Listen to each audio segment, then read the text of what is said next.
The SS Naronic disappeared without a trace. On February 11, 1893. The last voyage of the SS Naronic was just like any other. The ship was carrying a crew of 50 and 24 cattlemen. Or so I heard. After the Naronic left Liverpool, she stopped at Point Linus in North Wales. After that, Naronic left the port for what will be their last time. Never to be seen again. Naronic had no wireless telegraph.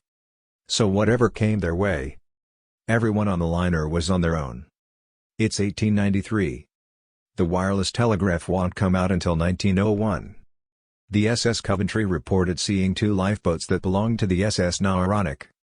The first was discovered at 2 a.m. and was swamped, while the second was found at 2 p.m. in the day, and it was capsized.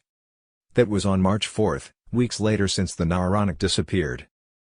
Another eerie fact is that one of the lifeboats was found 19 miles from where the legendary Titanic sank. To think that this ship possibly sank not too far from Titanic is eerie. To also think it was way colder out, in the air and in the water, since it was early February. 4 bottles with messages in them were found later. One letter was written while the Naronic sank. Or so it said on the paper. 2 bottles was found in the U.S. One on March 3 in Bay Ridge, New York City. And another in Ocean View, Virginia on March 30. The third was found in June of 1893 somewhere in the Irish Channel. And the final bottle was found on September 18, 1893. In the Mersey River, which is close to where the Naronic last set sailed from. All of them mentioned how the Naronic is sinking, and the second bottle contained the most detailed of information. This is what it said.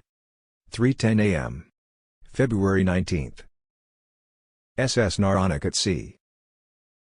To who picks this up? Report when you find this to our agents if not heard of before. That our ship is sinking fast beneath the waves. It's such a storm that we can never live in the small boats. One boat has already gone with her human cargo below. God let all of us live through this. We were struck by an iceberg in a blinding snowstorm and floated 2 hours.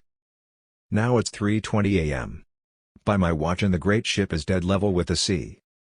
Report to the agents at Broadway, New York City, New York. M. Kersey Amp, Company. Goodbye all. The letter was signed by John Olson, who was apparently a cattleman. But no one was on the ship by that same name according to the manifest.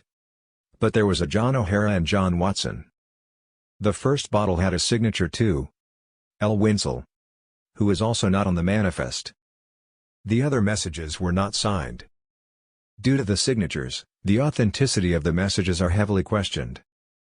Although, if they are true, that would mean the ship was sinking around 3:20 a.m. on the 19th of February, 1893. What happened to the SS Naronic? It more than likely sank. But what caused it? Explosion? Collision? Could it actually have been an iceberg?